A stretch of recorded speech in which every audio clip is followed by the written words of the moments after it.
Welcome, students and families. What a year we have had together. Congratulations, you made it. I believe that you will be the best class I have ever admitted. Not only are you brilliant and accomplished, like your upper class peers, you are resilient and have stayed the course in the face of adversity. You guys are amazing and have remained thoughtful and kind in challenging times. Thank you for being so awesome. Given your past achievements and future aspirations, I am certain you will make incredible contributions to our campus and very soon to the world. President Zimmer, as the Dean of College Admissions and Financial Aid, I am pleased and have never been more proud to formally present to you, to Dean Boyer, and the faculty an incoming class, the outstanding class of 2024. Now it is my distinct honor to welcome a graduate of the University of Chicago, member of the Board of Trustees, and a pioneer in the legal profession, and a very dear friend, Emily Nicklin.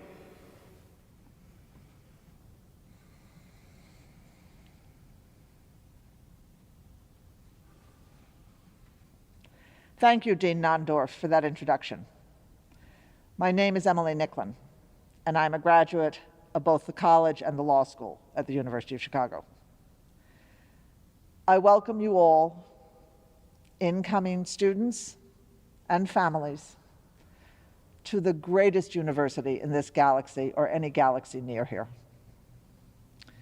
You are joining a community of scholars, faculty, researchers, and fellow students who will enrich your education and enable you to engage with the world and make the impact on it that the graduates of the University of Chicago make, that impact that so distinguishes us. And I am welcoming you, particularly as an alum, because I am welcoming you to a lifelong community, because alumni you will be, and you are joining this lifelong and growing community, currently more than 170,000 of us, who will support your endeavors while you are here. We will help you explore career opportunities. We will open to you a worldwide network of graduates in all sorts of fields of endeavor for you to come to know. And we will financially support the university to enable the programs in which you'll participate here that make the experience so special. Now, I have to say that not only am I glad to welcome you to this community and excited that you're here, but I am impressed and grateful to you all for taking what is actually a risk. Because while you are here at the university, at the college, you will not just have exciting opportunities to learn new things and to meet with people, but in doing that, you will from time to time experience real challenge, and you should. And that means that you will be sometimes nervous, sometimes afraid. There will be times when you'll think to yourself, I can't do this. I just can't do this. But when that little voice inside you says that, you have to turn down your hearing aid, because you were admitted here because you can do this. You absolutely can. And at that moment when you say to yourself, oh my goodness, I can't continue this way, I can't pilot this ship, I think maybe the plane's gonna break up. No, you are about to break the sound barrier and explore new worlds, because you're at the University of Chicago, and you're here because you belong here. You belong in our community. And we know as alumni and appreciate the impact you will have on the world, having passed through these experiences, and your arrival and your engagement with our community makes me proud of the university, grateful to you, proud of you. Thank you for bringing us your energy, your intelligence, your spirit, and thank you for taking the risk of really profound challenge, where failure is a possibility, but will not be the outcome. You will enrich us, you will become us, and we will be better for it, and so will you. But I also want to can't step away without thanking the families who have brought you all to us, brought these incoming students. I have been a parent to students in the college and the university, 3 of them.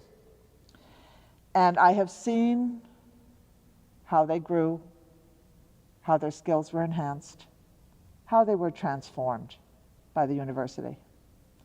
And I also lived through some of those scary times and late night phone calls where they explained to me how they really couldn't, they didn't think they could do it, they didn't think they could do it. And then they did. And I came back to Rockefeller Chapel to see them graduate. But having seen that and having experienced it, I know how important families are to this adventure. And I know how hard you all worked to make this possible for your student. I know that you had to support them and sometimes put up with them and always help them to move forward. And so you have brought them here. And I know too that these students are so precious to you, the most important things in your lives. And I am grateful that you entrust them to us. And I hope that you will find, as you move forward as part of our community of more than 350,000 alumni, faculty, students, staff, researchers, and parents, family, that you will find it gratifying to be part of this community with us over these years yet to come. I look forward to what these students will do. These are extraordinary times, but these students are extraordinary people. Thank you, and welcome.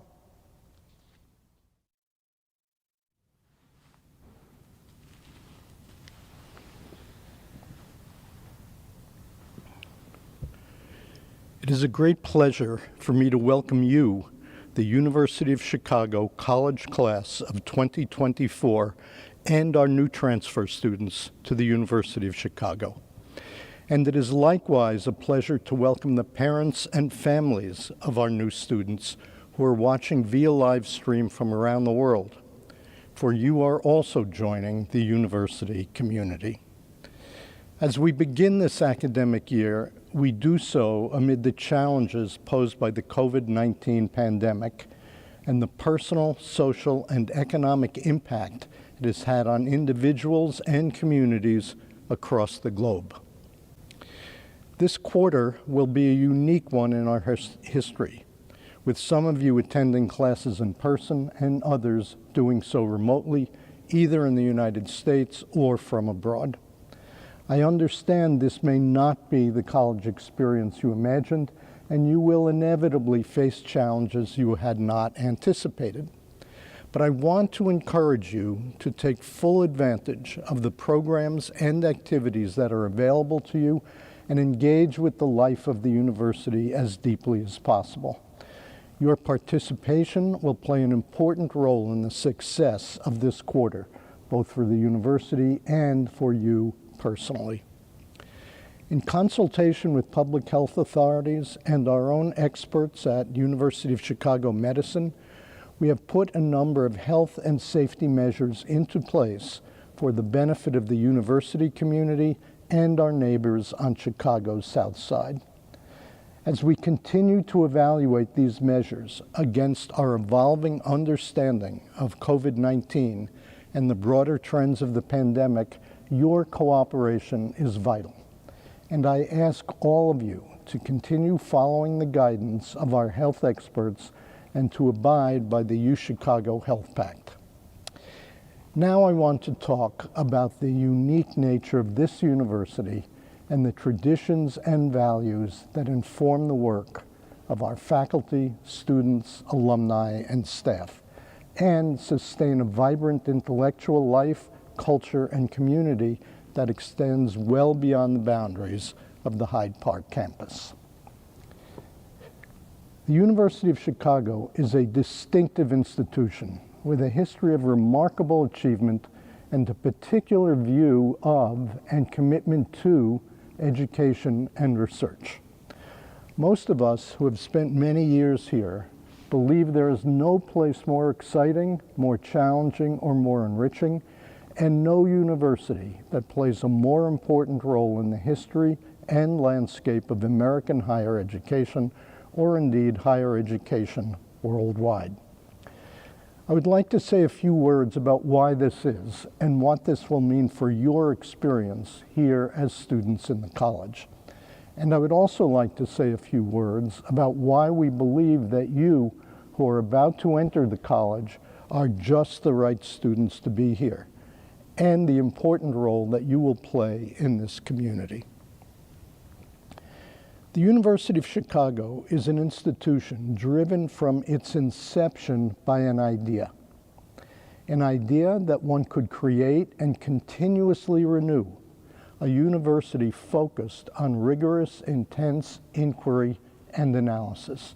The university, through its work every day, expresses the view that clarity derives from the clash of ideas and the willingness to accept answers only when they meet the tests of argument. We believe the best education and the most empowering education takes place in the environment of constant intellectual challenge implicit in this culture of rigorous inquiry, and that this culture is responsible for producing ideas of power and importance to humankind. This focus on rigorous inquiry has defined the University of Chicago and its research and its education at all levels since its beginning, and it continues to do so today. Now, what does this culture of inquiry really mean? It's useful to illustrate with an example. So as the word inquiry itself implies, let's begin with a question. Namely, what are you doing when you are engaged in discussion? What is the point of argument?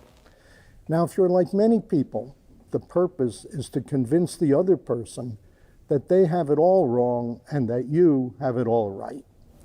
We have all at one time or another engaged in such argument. However, for our work at the university, that is not really the point of a discussion or argument. That point is rather to take the issue in question and explore arguments from all perspectives. Which arguments are valid under what circumstances, which stand scrutiny, what are their power and what are their limitations, how they relate, how they comport with various data, and so on. The goal is greater clarity about arguments from all perspectives on the issue.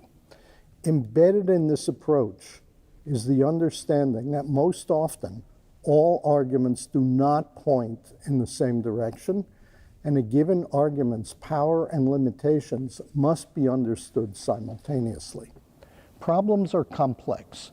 There are systemic interactions. Single actions have both benefits and undesirable consequences.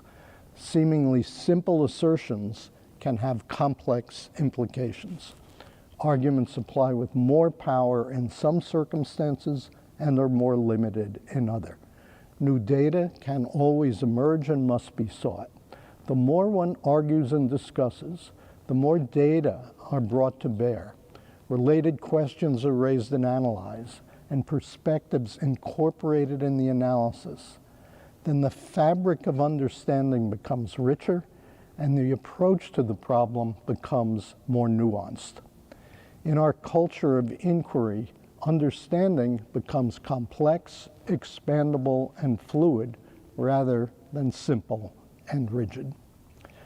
I want to emphasize that this approach is not at all equivalent to saying all arguments have merit. In fact, quite the contrary. This approach asserts that all arguments, no matter how comfortable, require scrutiny and quite explicitly recognizes the difficulty of establishing merit in arguments. Another feature of the intellectual environment at Chicago is that problems are taken on their own terms. By this, I mean that many problems do not present themselves neatly along lines of traditional and important academic disciplines. This is not to devalue the disciplines. On the contrary, the disciplines provide important developed modes of inquiry that have great explanatory power. However, they also have limitations, and for many important questions, one must understand and bring to bear the depth of perspective of several disciplines. This intellectual porosity and multidisciplinary engagement are other key aspects of the University of Chicago, emanating directly from the integrity of our approach to inquiry. Intellectual porosity also has a significant impact on what it feels like to be a member of the University of Chicago community. As a mathematics faculty member for many years, I was always aware of being part of a larger institution with a commitment to rigorous inquiry and a corresponding sense of its own mission. The University of Chicago never feels like an intellectual holding company for disparate disciplines. It has a sense of wholeness and unity of purpose that is very distinctive. The core curriculum, a source of innovation in higher education, whose value continues to resonate, is one realization of this unity of purpose. I am confident that you will come to share this sense of the university. In order for you to most benefit from and contribute to this environment, you must develop the skills and approach of holding competing perspectives in your mind simultaneously, listening to arguments of others, and both understanding and challenging them. At the same time, you must challenge your own assumptions, and this is often the hardest part, while ultimately still forging your own synthesis. It is a level of thought and analysis that leaves the simple who is right and who is wrong far behind. Here at the University of Chicago, you will find that an argument must stand on its own and that it will not hold up to scrutiny simply because it is common or popular. And you will discover a community that finds intense, rigorous engagement tremendously exciting, enjoyable, challenging, empowering, and gratifying, and with a great sense of community and commonality around this distinctive experience. Entering this community, meeting so many new people, and engaging new challenges, as you now are, is exciting, but it can also be a bit intimidating. You will find yourself needing to take some risks, engaging in conversation and debate, and being open-minded to what others are saying. You will learn a great deal from your early engagements, from your fellow students, and from the faculty, and you will likewise contribute a great deal. It may not all come together immediately or easily, but this exploration and experimentation will be part of your learning process. You will soon find your footing and discover that you can, in fact, do this very well. I want to return to one word I just used, namely empowering, and briefly address another question. Why exactly is education in the University of Chicago environment so empowering, as so many of our students, ultimately turned alumni, have found for generations? To begin to answer this, let's look a bit at the difference between action and analysis. Action has an either-or quality. Taking action can lead to intended benefits and the desired end, but sometimes to undesirable consequences as well. What would be the best approach to taking such action? With the simple and comfortable belief that one is right and it is all for the best, or with the habit of mind to realize that in many cases all the arguments for a particular action are not on one side, and that one can understand and anticipate the full context and consequences of an act, the downside as well as the upside. What the analytic culture of inquiry at the University of Chicago provides is a lifelong set of intellectual skills and approach to the world that eschews simplicity and comfort in favor of analysis, inquiry, and the recognition of complexity. It empowers appropriate action because it strives to understand its full implications.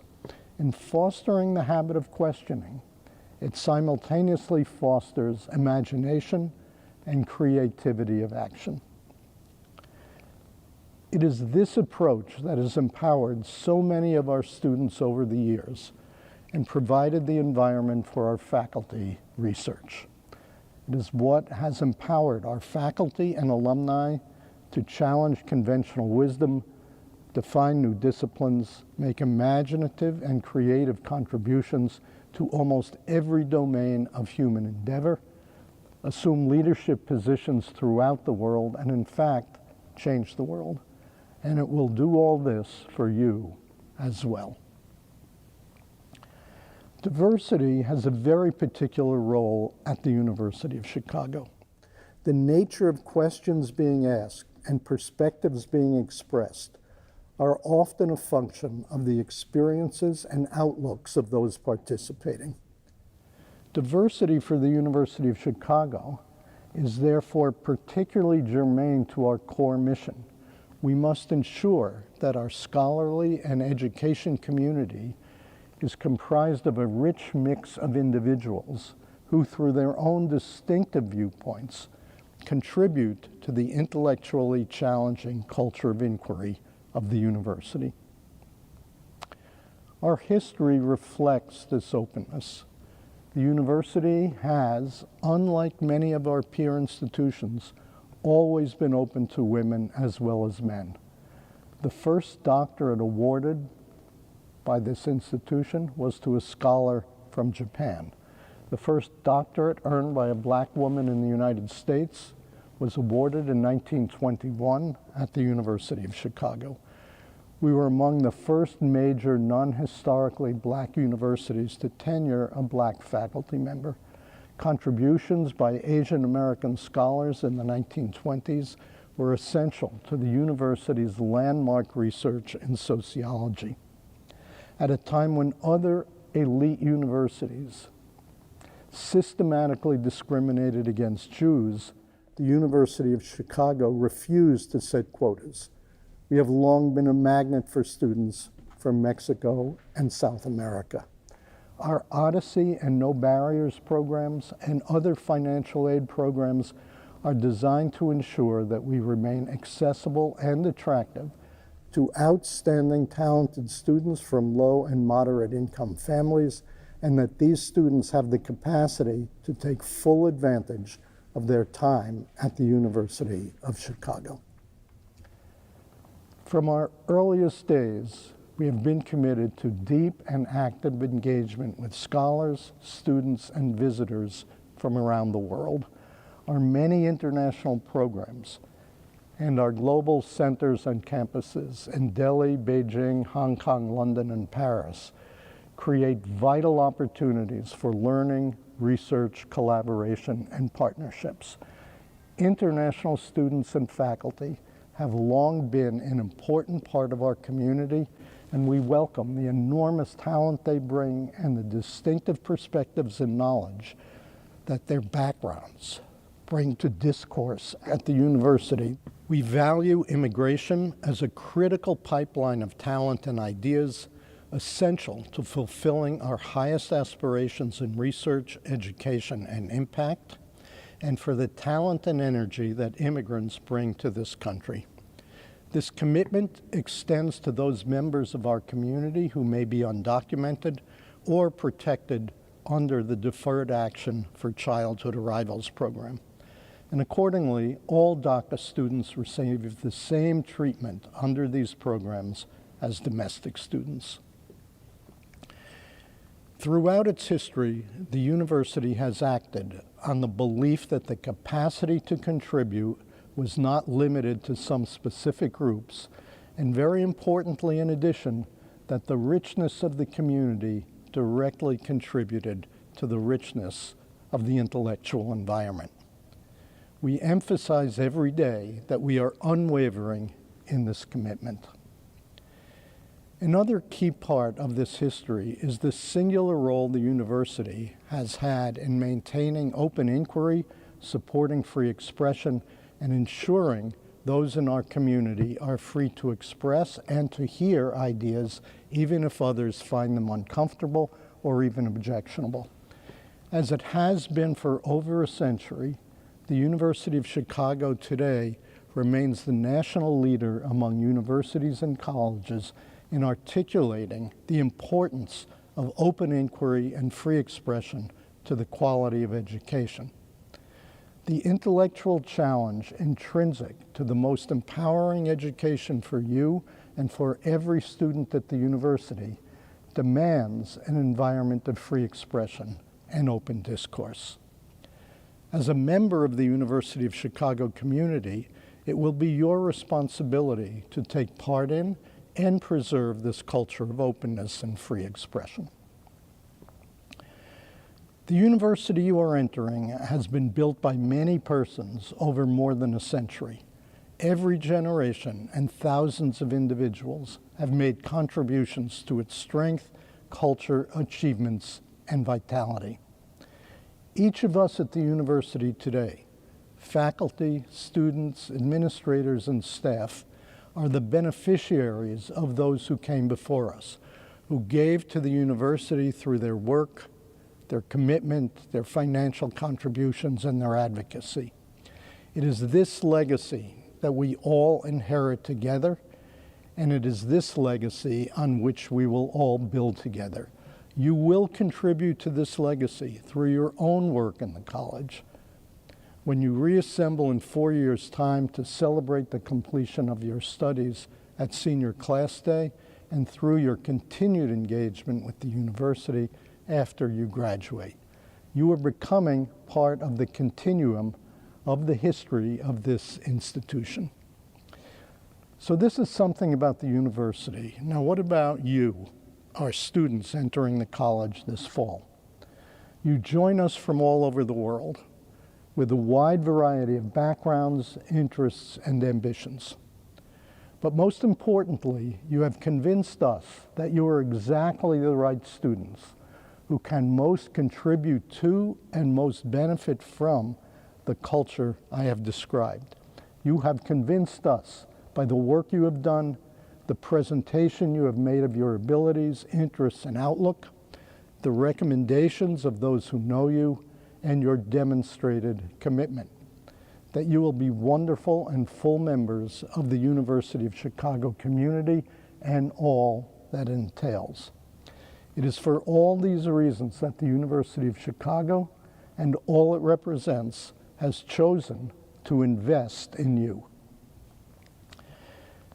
The university community that you join is comprised of your fellow students in the college and beyond the college, the university's faculty, administrators, and staff, our trustees, alumni, and committed friends, our students and alumni parents, and those who have been here before as faculty and administrators, and it will soon include those who will come after you.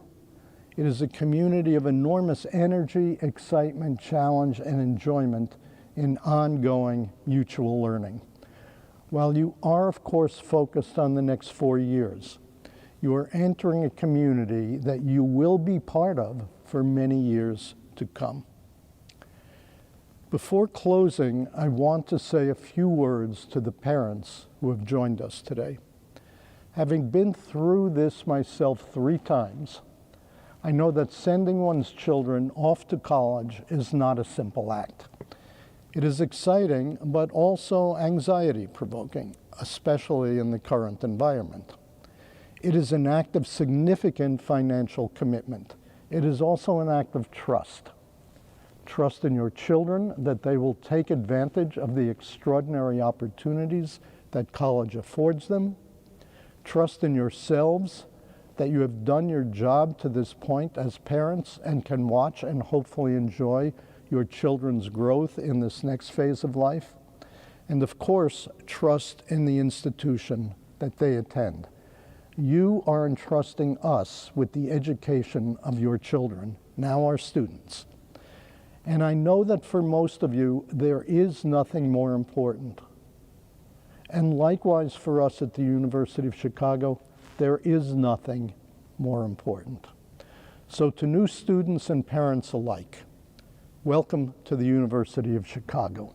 It is for all the reasons I have described a university like no other, where you will have an education like no other. You are now part of this extraordinary and distinctive community with its remarkable legacy and its remarkable future. This will be a great adventure. Enjoy it.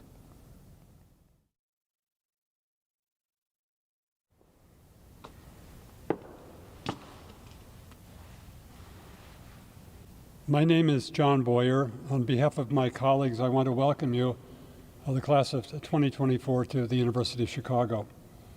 At some times of the day, I'm a professor of modern European history, but I'm speaking to you today as the dean of the college.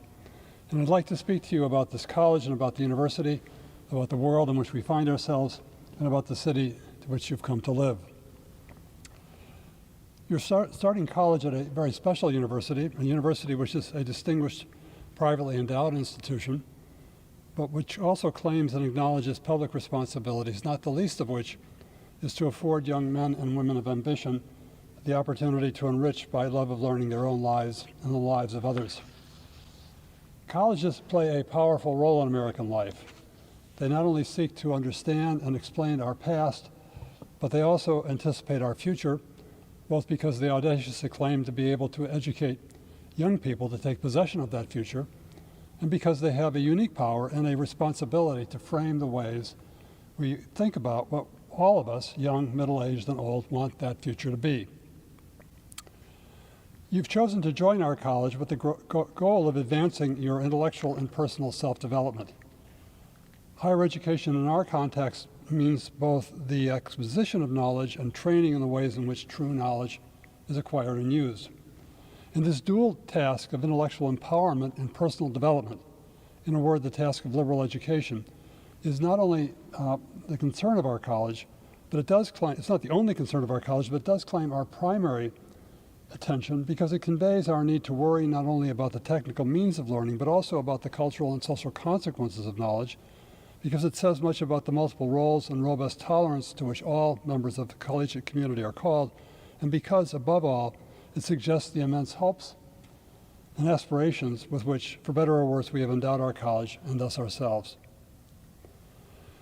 You will spend the next 4 years engaging in a challenging and stimulating educational program, and this program encompasses a serious engagement with general education and equally valuable opportunities to specialize in one or more areas of advanced knowledge and research. Although you will take many and I hope fascinating and inspiring courses, perhaps the most vital component of this program will be your willingness to take substantial responsibility for your own education. Many years ago, Chauncey Boucher, the dean of the college in 1931, who established Chicago's traditions of general education, argued that, quote, each student must be given an opportunity to plunge as deeply as he or she may desire into any favorite subject from the beginning or the end of college residence, unquote. But Boucher further emphasized that a real education does not come from a mechanical piling up of course credits first in high school or in college. Rather, an education can only be measured by the self-development of a student's intellectual resources and powers. Those are simple, reassuring, but also formidable words.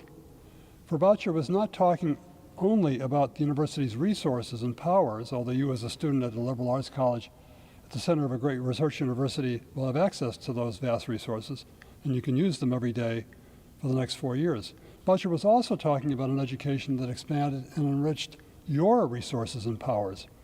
Such an education is a precious gift, a lifelong gift, and wondrously, it's a gift that you can only give to yourself.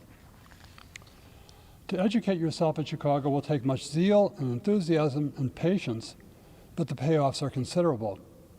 Our alumni tell us that the educations they gave to themselves at Chicago transformed their lives, and we expect that you will have a similarly exceptional experience. Education in the college is thus not confined to the fulfillment of a set of prescribed course requirements. Rather, your self-education will depend upon your willingness to appreciate new fields of learning and to use such appreciation to hone your ability and to define terms accurately and clearly, to analyze problems into their significant elements, and to understand the general assumptions upon which your own and other people's arguments rest. And you will also learn that friendship, as the American political philosopher Hannah Arendt once observed, has a political relevance, not political in the transient sense of partisan politics, but political in the sense that the essence of friendship consists in discourse about issues that matter.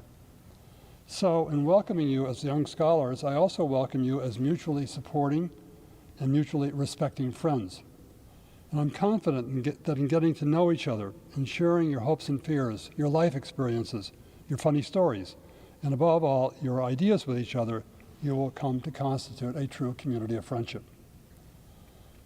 This then is the goal of your college, to encourage that ambition for self-education that first interested you in Chicago. We hope that you will use your gifts not only to enrich your own lives, but also to better the lives of others in our society. For to make a complex society facing so many social and political problems like contemporary America, now burdened further with the enormity of the COVID pandemic, a society peopled by individuals, by families, and by groups of different ethnic identities, religious orientations, different social and economic resources, and different cultural aspirations, to make that work, to make it work with the kind of decency and tolerance and with a concern for those humane ties that do bind us together, that is a task of breathtaking ambition requiring wise and courageous citizenship. Now, I just alluded to the problems and the uncertainties of the contemporary world. Chicago has always been open to the world, and that openness has helped to define and influence the university's larger aims and purposes. In January 1902, the first president of the University of Chicago, William Rainey Harper, wrote to a talented and provocative, but as yet not very well-known Czech politician and university professor in Prague, Thomas Garrigue Masaryk, inviting him to come to the University of Chicago as a visiting professor during the summer quarter of 1902 and assuring him that, quote, "you will receive a most cordial welcome at Chicago and your work will be one of very great significance," unquote. Masaryk came to Chicago as part of the wonderful summer program that President Harper established, and which made Chicago a leader in adult education more generally. And he delivered an important set of lectures which had as their general title, "The Philosophy of the History of a Small Nation." These lectures argued the case for a Czech nation-state enjoying independence within the Austrian Habsburg Empire, an empire whose nationalism would not be narrowly provincial and antagonistic, but rather would manifest itself as an exemplar of liberal humanity and democracy. During the First World War, William Rainey Harper's prescience about the importance of Masaryk and his nationalist ideas was confirmed when Masaryk emerged as the leader of a powerful movement to secure independence for the Czech and Slovak peoples. And indeed, in late 1918, with the collapse of the Habsburg Empire, Thomas Masaryk became the first president of the newly unified Czechoslovak Republic. Nor did Masaryk's connection to the University of Chicago end in 1902. Following Masaryk's death in 1937, a committee of distinguished Czech Americans decided to honor Masaryk by commissioning the noted sculptor Alban Polášek to create a memorial to him on the Midway, just to the southeast of the university's campus. You may have noticed Polášek's huge equestrian statue if you arrived on campus from the east, traveling on Lakeshore Drive. This symbolic statue depicts one of the legendary medieval knights of the Vlanic Mountains in Bohemia, who stand ready to awake and ride forth with Saint Wenceslaus at their head to save their people from those who would oppress them. The original purpose of the statue, this was in 1937, was to honor a liberal nationalist who helped to free his nation from the administrative control of a large empire, an empire that was multinational in nature, but which had the rule of law and respect for human rights as living principles. But given the vagaries of time, Mr. Polaschek was only able to start work on his monument in 1941. By this time, Czechoslovakia had been subjected to Nazi brutality and genocide, and thus Polaschek now intended the Blanik Night not as a symbol of Masaryk's achievements against the alleged Austrian oppression before 1918, but rather as a hope that his fatherland would be saved from the Nazi German tyranny of Hitler's Third Reich, which had enveloped it in 1938. Yet the narrative of meanings ascribed to this nightly statue did not end there, for the vicissitudes of time, money, and supplies intervened during World War II, and Polaschek's statue was not completed until 1949, when, of course, it took on a third set of meanings, inviting the visitor to hope for the liberation of Czechoslovakia from Soviet communist as opposed to Nazi oppression.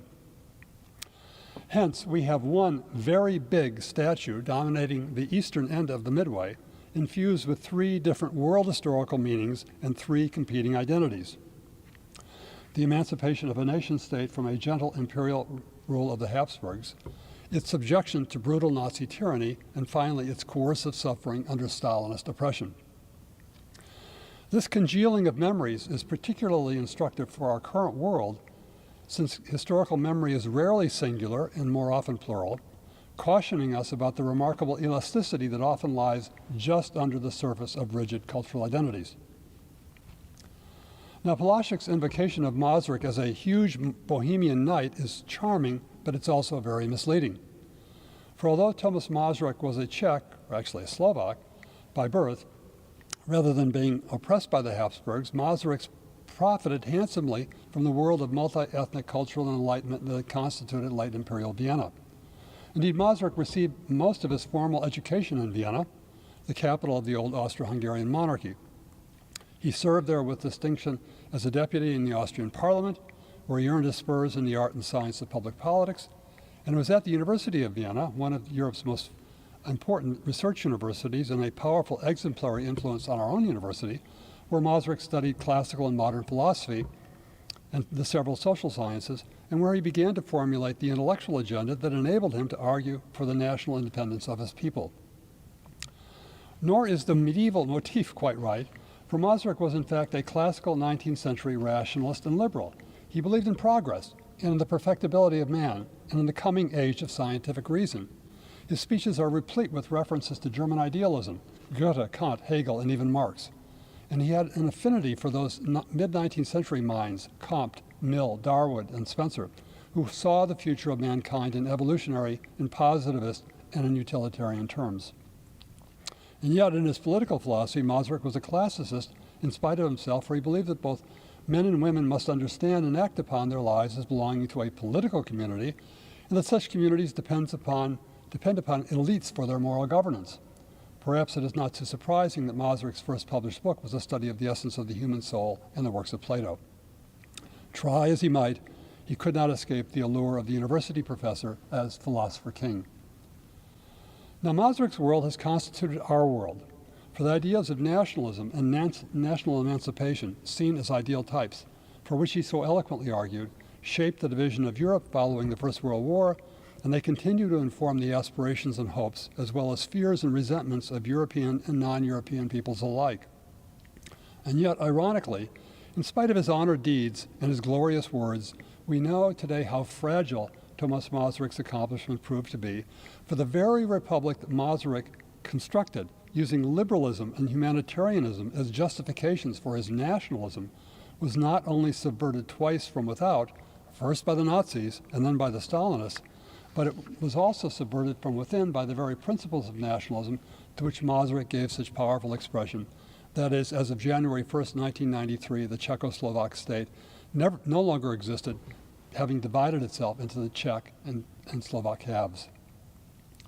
And in Europe more generally, Masaryk's easy confidence that national integrity and national identity could lead and would lead to a greater pan-European cosmopolitanism, an idea that was uncannily revived after 1945 by the visionaries who created the European Union, now seems to mask some very unpleasant realities, for nationalism and ethnic particularism, rather than being subsumed into cosmopolitanism, now threaten the very existence of such broader and capacious visions.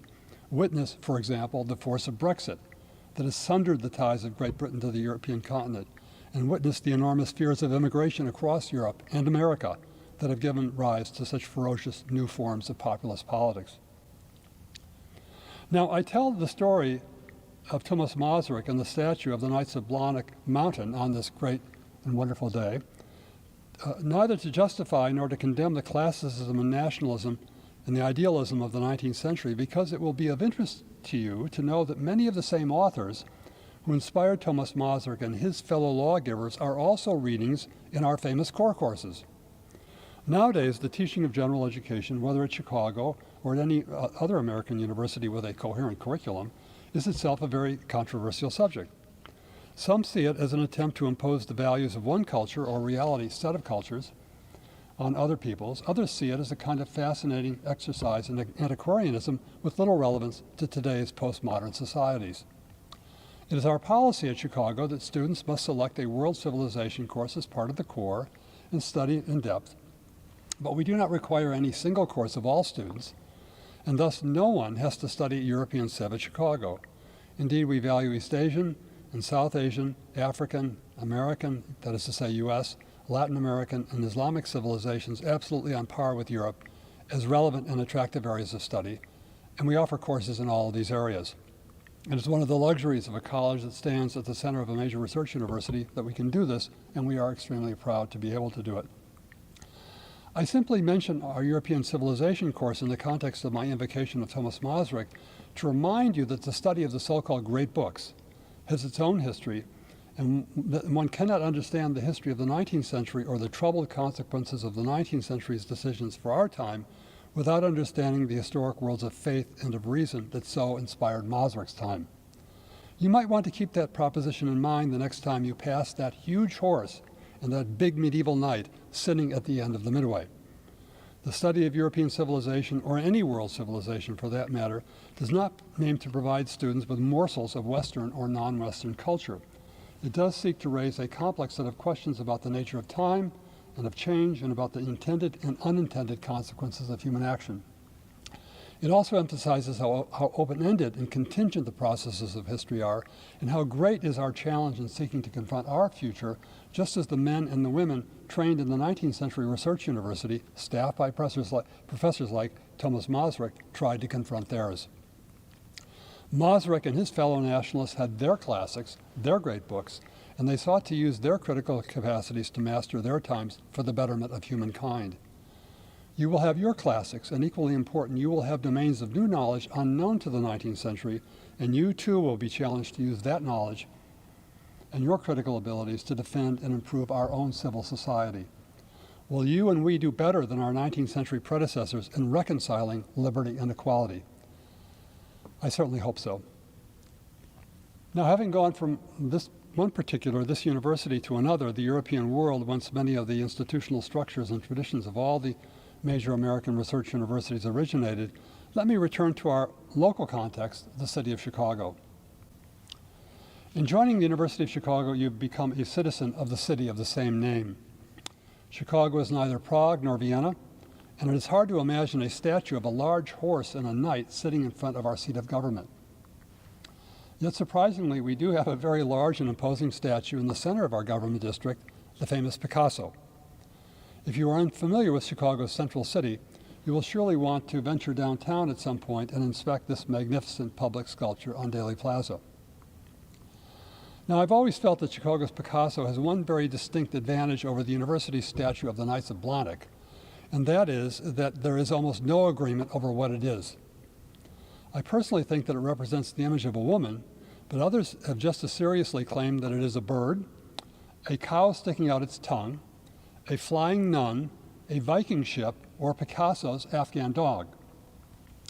When the statue was dedicated in the summer of 1967, just over 50 years ago, one irate Chicago newspaper reader argued that Picasso had fashioned the abominable snowman. Another insisted that it was part of, quote, a communist plan to destroy all civilization and culture, end quote.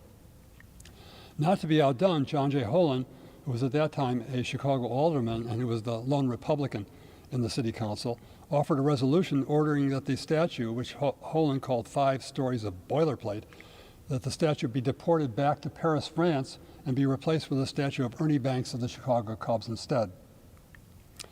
Of course, Mayor Richard J. Daley, the first Mayor Daley, ceremoniously ignored Alderman Haldeman and his motion, and the rest was history. Indeed, it gave Daley particular pleasure to always ignore Alderman Holland.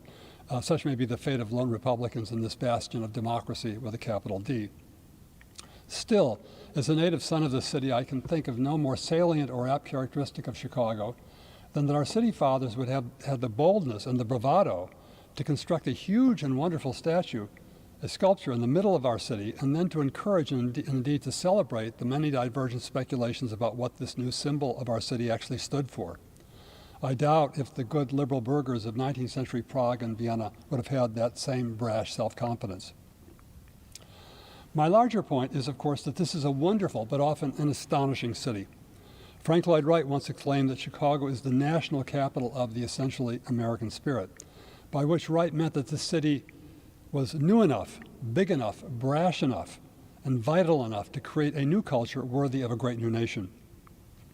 Chicago is indeed a big city with a big history like none other than in the United States. It is not simply that this is a city where in former times empty lots were said to vote, where the science of clout was perfected to infinite degrees, and where the job of alderman and ward committeeman is far esteemed over that of being a congressman. It is also a city of strength, energy, and decisiveness, where what is compelling and valuable is not what you did yesterday, but what you'll do tomorrow. A city which is perhaps the most ethnically and culturally diverse of all the great American metropolitan areas, populated by rich and affluent people, by a large middle and lower middle class, and by many poor and even homeless people. Chicago is in many respects a microcosm of early 21st century America, just as it was the prime symbol of the recasting of American urban culture in the late 19th century.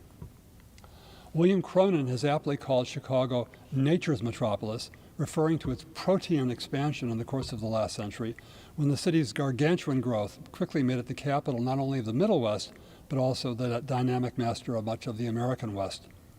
And even today, to see the resplendent array of luminous skyscrapers in the central city at dusk, along the shores of Lake Michigan, is to know that Chicago's profound collaboration with nature has endured into our time as well. For those of you who are not native Chicagoans, I hope that you will come to know some of the many fine people who make up this great city. And I hope that you will all take time during your course of studies here to learn more about your new hometown, which, after all, is not only a metropolis, but also a polis. For a polis is, in Aristotle's sense, that to which one nature leads one in fulfillment of and in perfection of one's natural self. That you are here today is surely more than a happy act of fate. Indeed, Aristotle would have thought it to be your natural destiny. Finally, a word of congratulations to the parents who have joined us today. It is perhaps a truism that one of the highest hopes of parents everywhere is to be able to give their children a better education than they had for themselves. Realistically, of course, none of us can give our children an education. Only they can do this, but you have made it possible for your children to give themselves the best possible education, and for that I congratulate you. The process of going to college is complicated for all parents. We do our best to advise our high school seniors about the selection of colleges, and then we live through the many anxiety-filled months waiting for the famous thick envelopes, or perhaps nowadays they're thick emails, that Jim Nondorf sends out to the select few. And then we live through the famous, or perhaps infamous summer before college, a summer that begins with prom night and is then filled with wonderful anticipations, anxieties, and hopes, and that ends as the suitcases are packed, the front door locked, and the car overloaded and on the way. You have mustered great dedication and devotion to being able to say goodbye to the children whom you have known and nurtured and loved with great passion for almost 2 decades. On such an occasion, we are bound to be filled with enormous pride, and yet with a kind of melancholy about the passing of generations and of time itself. Time, at least for an historian, is a powerful and an inescapable thing. It has its own reasons, its own logic, and it brings changes that often enrich and yet never fail to complicate our lives. You should be extremely pleased with the success of your daughters and your sons. That they are here today is their own doing, for it was they who used their talents in ways that merited them the opportunity, indeed the privilege, to become full and permanent members of one of the great universities of the world. They are now students in the community that constitutes the University of Chicago, and over the coming 4 years they will earn the privilege of joining the honorable company of educated women and men who are our alumni, a most distinguished and passionately loyal group of citizens. They will certainly flourish in the college, and I have no doubt that 3 years from now, plus 9 months, we will see all of you back on the quadrangles, full of admiration for your sons and your daughters' accomplishments, full of pride in their energy and their success, and having even greater love, if such is possible, for their compassion, for their generosity, and for their humanity.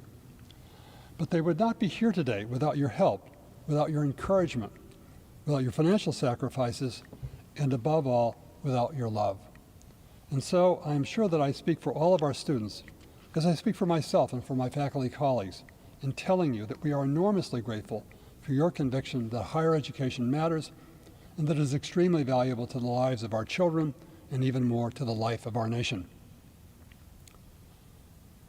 I again welcome welcome all of you to this magnificent community, a community of zealous intellectual comradeship and deeply supportive friendships, and most of all, of fearless learning. I wish all of you a safe and stimulating year. Thank you very much.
Class of 2024, from Strong in House to you, welcome to UChicago. Welcome to UChicago, and to any future Crownies, welcome to Crown House. Hello, class of 2024. Welcome to the University of Chicago and to the best 4 years of your life. I'm really excited to get to know you all, especially if you're in my house. Go Rickert. Can't wait to meet all my residents, so I hope you're excited to be here. Welcome to UChicago. Congratulations on being admitted. We're so excited to have you here with us. Special shout out to any Coulterites out there. Hi, I'm Phoebe. I'm the VPA for Wallace House. Welcome to UChicago. Hi Crownies, welcome to UChicago and to Crown House. I'm so excited to spend some time with y'all this quarter and get to know everybody. Hi everyone, congrats. I just want to say you guys rock and I'm so proud of you guys, and congrats on becoming part of UChicago. You're not going to regret it. And extra special hello to all my Woodward folks. Woo! Hi, my name's McKenna and I'm the VPA for Rickert House. Welcome to campus and to the best house. We're so glad you're here. Go Rickert! Let's go, Brock! Welcome class of 2024. Woo! Hello. Now, while you might be getting used to so many things being turned virtual, I can assure you, the good times yet to come, they couldn't be more real. Welcome to UChicago. Welcome to Boyer House. I'm so very excited to meet you. Breck House, best house, yes! Welcome, Maroons. Welcome, everybody. Congratulations.